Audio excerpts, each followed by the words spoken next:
За миний YouTube channel Тавтаа Морил би өнөөдөр нэг болсон явдлын тухай ярина. Миний өнөөдрийн сонсон болсон явдал бол энэ подкастноос сонсон байгаа. Тэгээ би энэ доор линкийг тавьчихъя. Тэр миний ярих болсон явдал бол нэлээд муухай юмнууд ярина. Тийм болохоор жоох хөөхтэй ах юм бол эмзэг хүмүүс ах юм бол битээ үзээрэй. Миний өнөөдрийн ярих гэж байгаа болсон явдал бол Шведийн хамгийн амар хүчирхийлэгчүүдийн нэгнийхэн тухай. Энэ хүчирхийлэгч бол амар олон охтууд, эмэгтэйчүүдийг хүчинцэн, дайрсан байгаа. Тэгээ би энэ хүний талаар одоо энэ болсон явдлын талаар ярьж өгнө. 2009 оны 10 сард Сора гэдэг эмэгтэй 20 настай найзуудтайгаа нэг юм тэмдэглэж байсан байна л да. Тэгээ орой болоод гэрлүүгээ харих гэж явж байсан. Замдаа нэг дугуй унжгаа эрэхтэйдээ тараад тэгээ тэр хоёр бие биелүүгээ харсан чинь тэр эрэхтэй юу хараад байгаа ингэж хэлсэн гинэ. Тэгээ 10 минутын дараа гэртээ нэлээд ойрхон ирээд тэгсэн чинь хойно нэг юм сонирм дуурсан гинэ. Тэгээ хоошоо харсан чинь нөгөө эрэхтэй чинь амар ойрхон хойно нэрцэн дугуйгаа яг ингэ цогсоогоо тэгээ дугуйнхаа хөлийн доошоо буулгаж ирсэн гинэ. Тэгээ Сора бүр амар агаад энэ яг намайг дээрэмтгэж юм гэж бодоод тэгээ өөдөөс нь яг ингэ цохгоод гараа ингэсэн чинь өөрлөө нэг юм ингэ цацсан гинэ. Тэгээ цацсан юм нь бол нэг ус шиг юм цацсан гинэ. Зүгээр цэсгээ ус шиг юм цацсан. Тэгээд нэг хэдэн секундын дараа Сорын нүд нь бүр амар цахтанж өвдөж эхлээд тэгээ энэ юу гэвэл им pepper spray гэдэг штеп. Тим нүд рүү цацсан. Тэгтээ Сора өвдсөн ч гэсэн өөрийгөө хамгаалах гэж хичээсэн, зохиож өшгөлж чадхаараа өөрийгөө хамгаалах гэж хичээсэн. Тэгсэн чинь энэ эрэхтэй Сорыг доош нь түлхэж унгаагаад тэгээд чирсэн. Тэгээд чирч яхад нь Сора нүдээ нээж чадаа тэгээд нүрийг харсан чинь нэлээ хэм батгатай хүн байсан. Ийм батганы сорвтой хүн байсан. Тэгээд энэ эрэхтэй Сорогийн дээрээс нь гарч хөвцөн гинэ. Тэгээд Сора чадхаараа ингээд өөрийгөө хамгаалах гэж хөдөлж зохиж тэгээд гинт энэ эрэхтэй цогсоод тэгээ энэ хоёр бие биелүүгээ хараад тэгсэн чинь энэ эрэхтэй хоошоо дугуйнууд яваад өгсөн. Тэгээ Сора айсандаа бүх юм орхиод тэгээ шууд гэрлүүгээ гүйсэн. Орцондоо орж ирээд ингээд амьсгаа аваад амьсгаа тавьсан чинь бүх юм ингээд юу тохиолдсноо ойлгоод тэгээд уйлж эхэлсэн. Сора цагдаа нар ирээд тэгээд яг болсон газараа очиж үзүүлсэн чинь Сорогийн цүнх утас бүх юм нь газар хөвтөжсэн. Тэгээд цагдаа хэлсэн юм нь бол энэ хүн чамайг дээрэмтэх гэж дайраг байх. Энэ хүн чамайг өвдөх гэж дайрсан юм шиг байна гэж хэлсэн. Сора бол энэ дугуйтай эрэхтэйгийн дайрсан охтуудынх нь нэг нь. 2009 онд бас нэлээд олон яг адилхан дуу им зодсон эмэгтэй хүнийг дайрсан гэдэг мэдээллүүд цагдаа нарт ирсэн. 2009 оны 4 сарын 9-нд өглөөний 4 цагт нэг залуухан эмэгтэй сонин тараадаг ажлаа хийж исэн байна л да. Тэгээд дугуун дээрээ суудсан. Тэгээд дугуй унаад сонингаа тараад исэн. Яг зам тойроод иргсэн чинь нэг эрэхтэй энэ нэмэгтэйг цогсоогоод тэгээд цохиж эхэлсэн. Энэ нэмэгтэй газар унаад орилж эхэлсэн байна л да. Тэгсэн чинь тэнд амьдардаг байшингуудынх нь нэг хүнс ирээд тэгээд балкон дээр гарч ирээд харсан чинь энэ эрэхтэй дугуун дээрээ суугаад яваад өгсөн. Тэгээд энэ нэмэгтэйн гарын хөлсөн нэг юм яг би энэ зургийг тавьчих ямар юмар хөлсөн гэдгийг. 11 сарын 1-нд 3:30 болж байхад бас нэг залуухан эмэгтэй Халлоуины партиноос гэрлүүгээ харах гэж явж исэн гинэ. Тэгээ яг зам гараад иргсэн чинь нэг хүн артаас нь дайрсан. Яг доош нь унгаагаад тэгээ яг эрэлний доор исэн болохоор энэ нэрхтэй энэ эмэгтэйг чирээд балконы доор аваацсан гинэ. Тэгээд энэ балконы доор бас гарын хүллээд тэгээ энэ балконы доор хүчнээд тэгээ тэндээсээ дугуйнаад явсан гинэ. Хүчнэдэгтээ кондом хэрэглэсэн. Тэгээ тэр кондомоо өөрөө аваа явцсан. Тэгээд цагдаа нар ингээд ажиглаад хахад энэ сүүлийн болсон явдлууд одоо зарим болсон явдлууд нь энэ банд хэрэглэгдсэн. Тийм болохоор цагдаа нар одоо адилхан нэг хүн энэ охтуудыг хүчнэдэд байна гэж хичээж ийн гэж шийдэлсэн. 12 сарын 6-нд 2009 онд шөнийн 3 цагт бас нэг эмэгтэй харих гэж явж исэн. Уцаараа найз залуудаа мессеж хийжсэн. Тэгээд яг нэг байшингийн урд явж исэн чинь нэг эрэхтэй дээрээс нь үсэрсэн. Энэ эмэгтэй орилсон чинь энэ эрэхтэй орилох юм бол би чамайг алын шүү гэж сүрдүүлсэн. Гэхдээ энэ эмэгтэйг орилохыг нэг өөр хүн сонсоод тийш алхаж исэн гинэ. Тэгээд энэ эрэхтэй хүн ирж байгааг мэдчихмүтээ тэндээсгүйгээ дугуйнаад явсан. Тэгээд энэ бүх мэдээллүүд цагдаа нарт орж ирэхэд цагдаа нар нэг цагтаа энэ бүгдээрийг нь хараад жоохон сэжилж эхэлсэн. Энэ нэг эрэхтэй энэ бүх юмыг хийгээд ах шиг яана гэд. Ягаад гэвэл цагдаа нарт ийм мэдээллүүд байнга орж ирдэг. Гэхдээ ихэнхдээ яг адилхан нэг хүн байдгүй. Тэгээд энэ цагдаа бүгдээрээ шалгаж эхэлсэн байна л бүх холбоонуудыг хараад яг юу хэрэгэлсэн, ямар үед юу тохиолдсон тэгсэн чинь барыг нэг 15-20 адилхан дуу явдлууд олдсон. Тэгээд энэ цагтаа бас маш хоошоо явж үзсэн. Ингээд хэдэн жилийн өмнөх мэдээллүүдээ тэгээд нэг сонин мэдрэмж аваад энэ яг нэг юм буруу байна гэж бодоод тэгээд нэг өөр мэрэгжлийн цагтаагаас тулшуулж гуйсан. Мэрэгжлийн цагтаа нь бол газрын мэрэгжлийн цагтаа гэх юм уу? Хүмүүсийг яаж явдаг, замыг хардаг тийм цагтаа.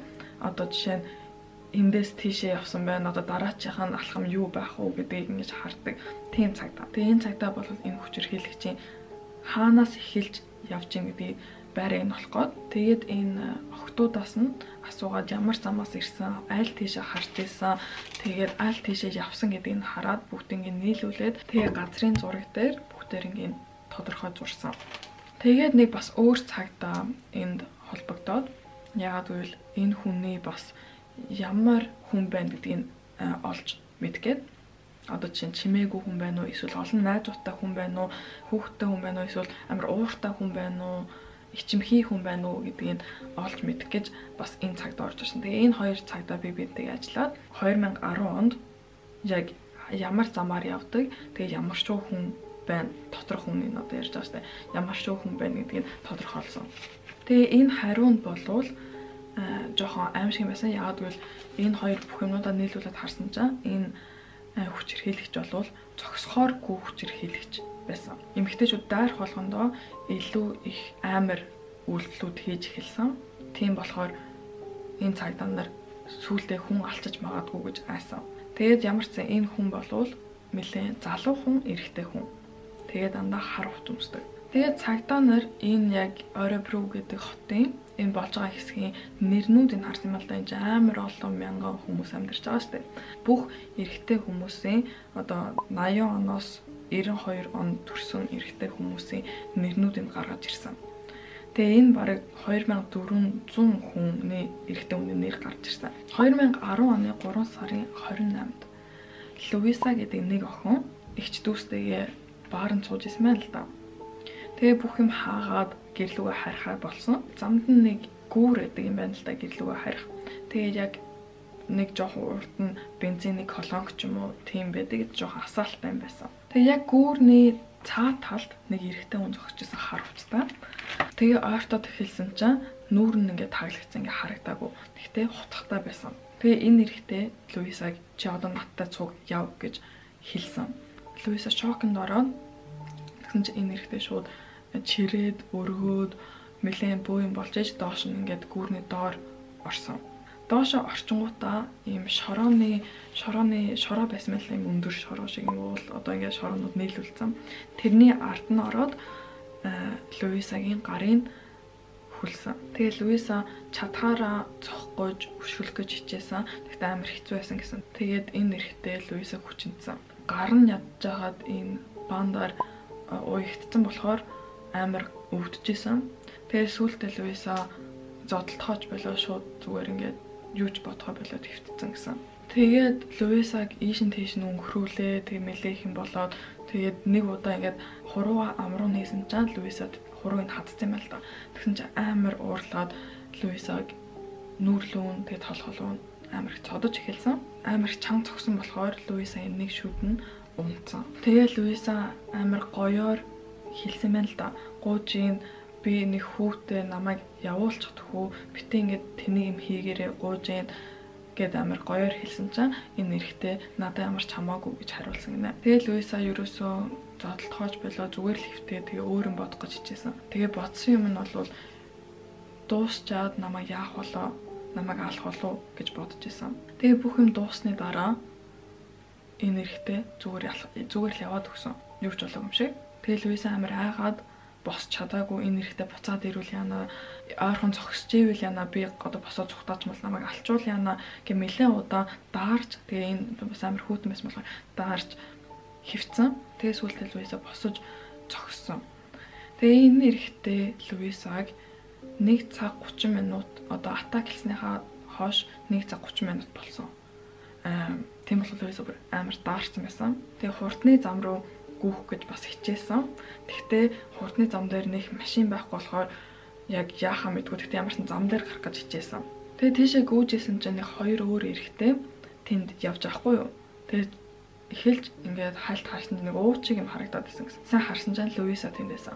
Энэ хоёр эрэгтэй амар сандраад очиод харсан чинь өмдөн доошоогоо тэгээд нэлээ их шавхай болцсон, амар даарцсан. Тэгээд амар харагдчихсэн гинэ. Тэгээд чадхаараа ингээд тэр уяагийн юу яах гээд тэр бандыг нь таслах гээд тэгсэн чинь одоо тэр банд чинь зүгээр шүдэрээ ч юм уу гараараа тасалж болохгүй, заавал хайчаар таслах хэрэгтэй.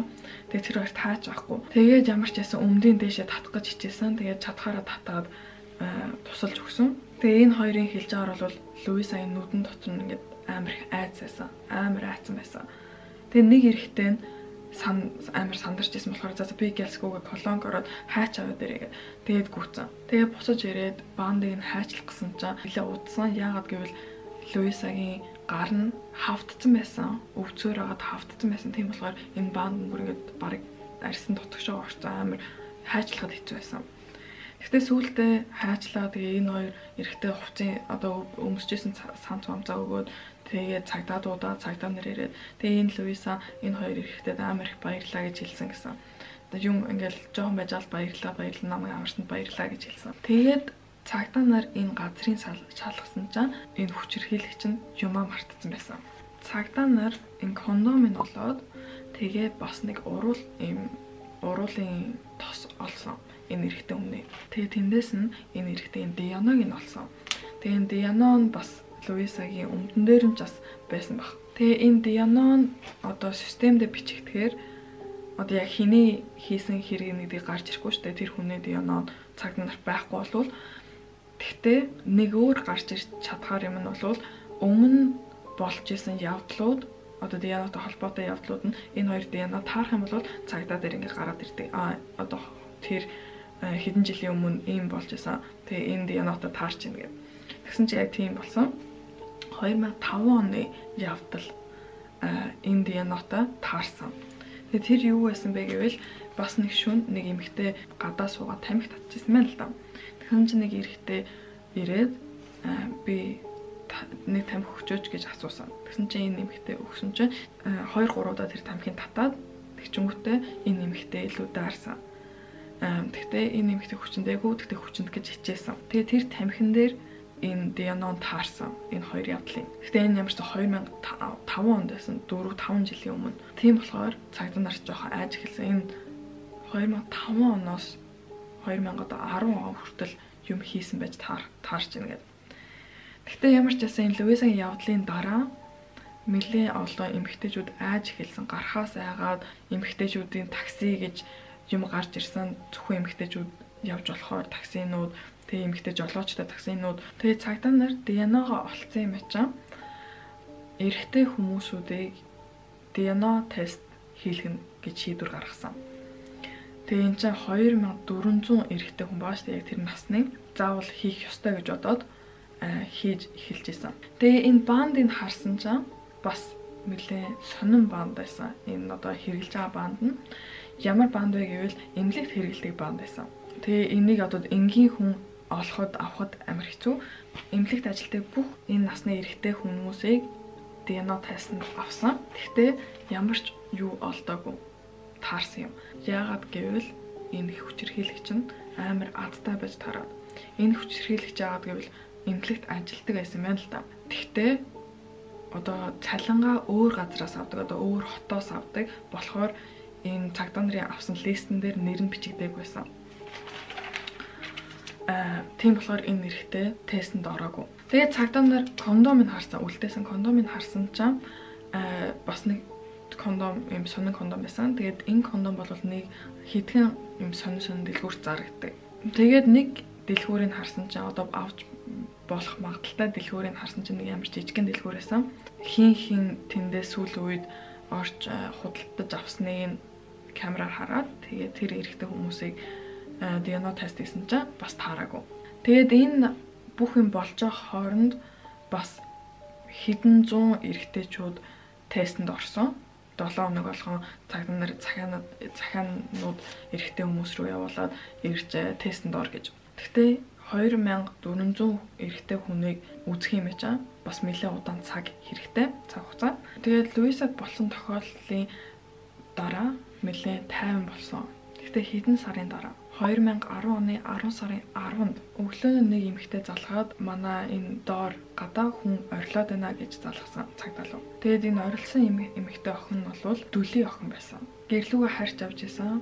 Тэгээд яг орцныхоо тэнд очиод түлхүүрээ цүнхнээсээ хайж исэн чинь нэг эрэгтэй дугуун дээрээ ирсэн гинэ. Тэгээд энэ охиныг зохиод доошо орц руу оруулах гэд хичээсэн. Гэхдээ энэ одоо залгасан эмэгтэй балконоос хараад шууд цагдаа руу залгасан орилоод. Тэгсэн чинь энэ эрэгтэй дугуун дээр суугаад тэгээд яваад өгсөн. Цагдаа нар ирсэн чинь ямар ч нотлох баримт авахгүй, ямар ч юм үлдээсэн байхгүй. Гэхдээ яг цагдаа нар ирээд тэр газрыг шалгаж исэн чинь дахиад нэг дуудлага ирсэн.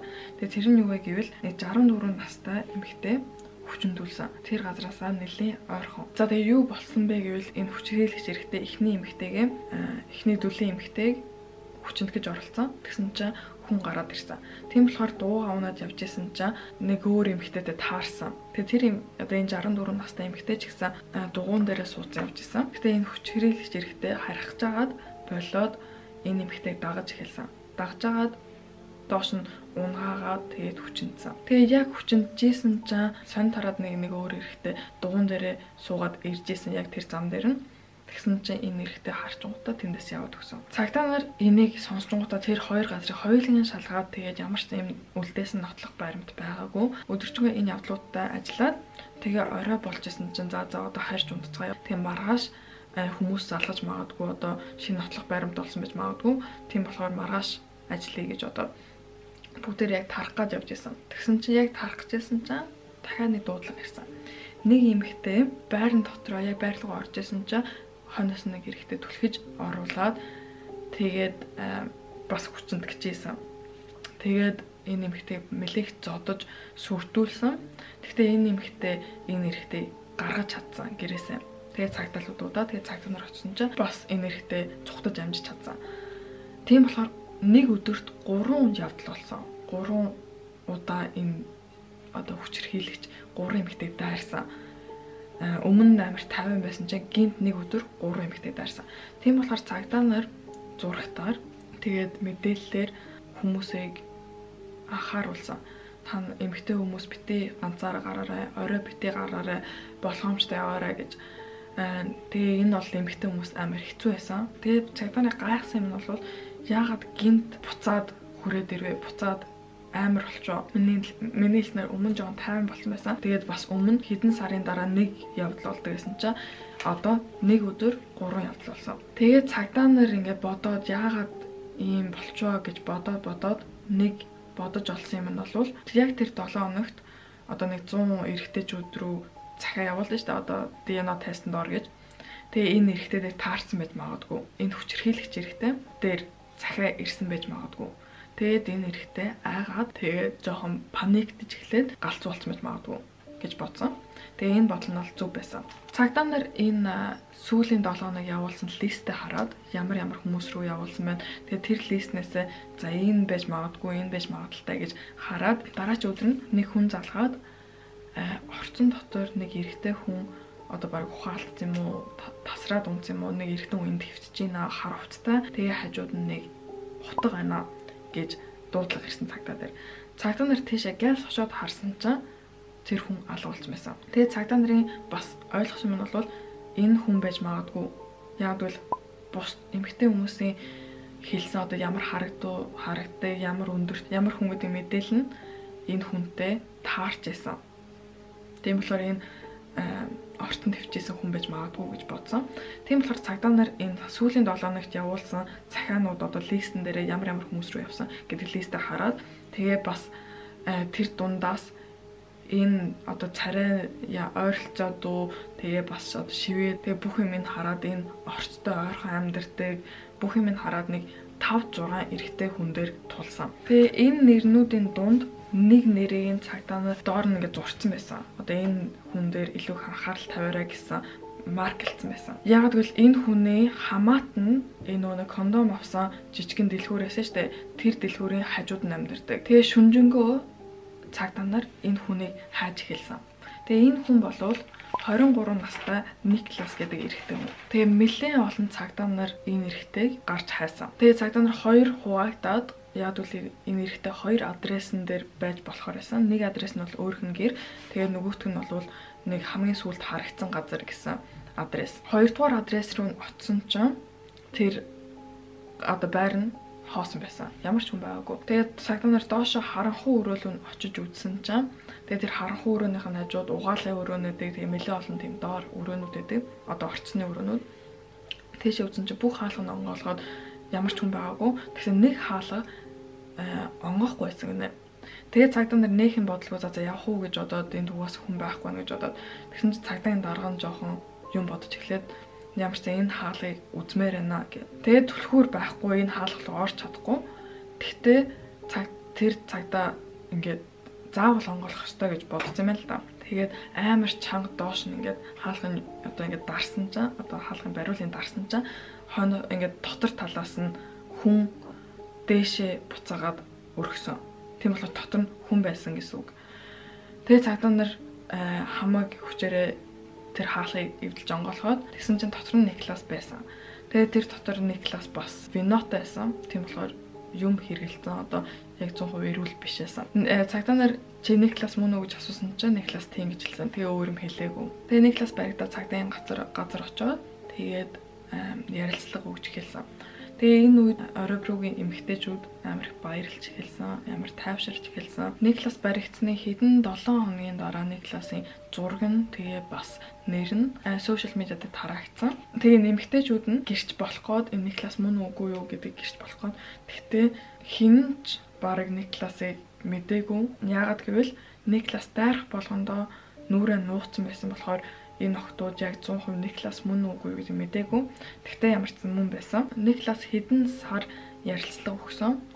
Тэгээ эхэндээ амар хичмхий юу ч ярьж чадахгүй. Тэгэл дандаа доошо хараад айсан байдалтайсан. Ярилцлага авсан хүний хэлж байгаа бол Никлас тийм болон найзгүй амар ганцаарддаг хүн. Никласын одоо ярилцлаганда хэлсэн юм бол нэлээд жоохносоо эмгтэй хүмүүсийн бандаж, зандашийг одоо дотор хувцсыг нь одоо угаалганаас хулгаалдаг гэсэн, олсон газараас хулгаалдаг гэсэн. Тэгээ бас 13 наснаас хойш хүмүүсийг дагаж эхэлсэн. Ялангуяа эмгтэй хүмүүсийг дагаж эхэлсэн. Зүгээр л ингэ дагаад явж идэг, хойно ингээл дагаад явж идэг. Тийм одоо хоббит болсон. Эхэндээ ямар ч одоо тэгж дайрдаггүй байсан. Зүгээр л дагаад явж идэг. Гэрлүүн дагаал хойно ингээл дагаал алхажсэн. Тэгэл дахиад буцаад өөр эмгтэй дагаад. Тэгэд энэ хобби нь илүү амар болж эхэлсэн. Илүү их болж эхэлсэн. Илүү их олон эмгтэйчүүдийг дагаж эхэлсэн. Том болж эхэлсэн өөрөө. Тэгээд энэ цагдаа нар асуусан мэл яагаад дайрч эхэлсэн бэ гэсэн чинь ингээд зүгээр дагаж авч эхэлж исэн чинь гинт Никласын толгоонд нь нэг хоолой сонсогдсон. Нэг дуу сонсогдсон. Одоо дайр хүчинд гэсэн.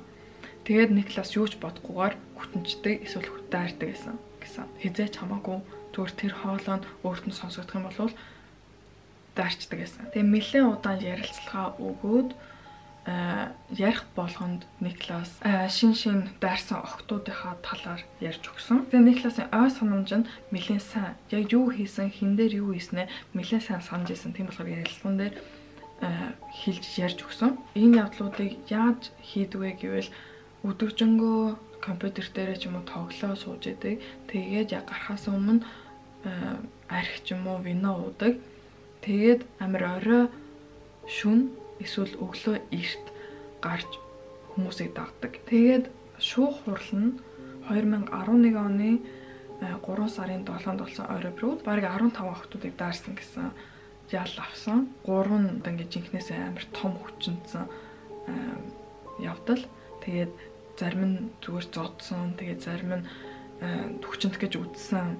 Тийм ялууд авсан. Хамгийн эхний удаа эмэгтэй хүнийг дайрсан үе нь бол 2005 онд. Тэгэхэд өөрөө 18 настай байсан. Тэгээд 10 он хүртэл энэ бүх юм болсон. Тэгээд энэ охтууд нь бол гэрч болсон. Очиж ярьсан юу одоо энэ шүүх хурал дээр юу болсон.